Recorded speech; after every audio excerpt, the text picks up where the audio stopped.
High, আমার নতুন একটা মিনি ভ্লগে তোমাদের সবাইকে স্বাগত। এটা ছিল মহোৎসবের দ্বিতীয় দিনের সন্ধ্যাবেলা।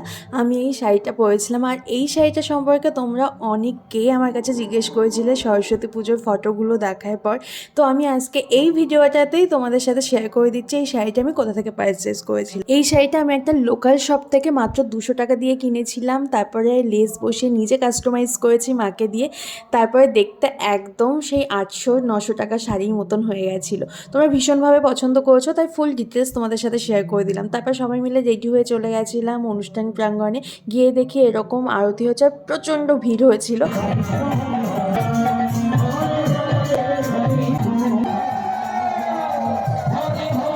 তারপর আরতি শেষে বেশ কিছুক্ষণ ধরে সবাই মিলে কীর্তন শুনলাম, আর এখানটাতে বাতাসা চড়াচ্ছিল এইরকমভাবে।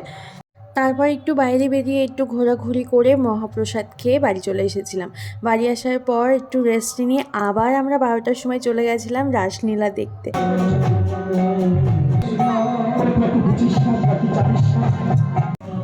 কিছুক্ষণ রাসলীলা দেখে 2টোর সময় বাড়ি চলে এসেছিলাম। তো এইভাবেই দিনটা কাটলো। তোমাদের ভিডিওটা কেমন লাগলো অবশ্যই জানিও। বাই।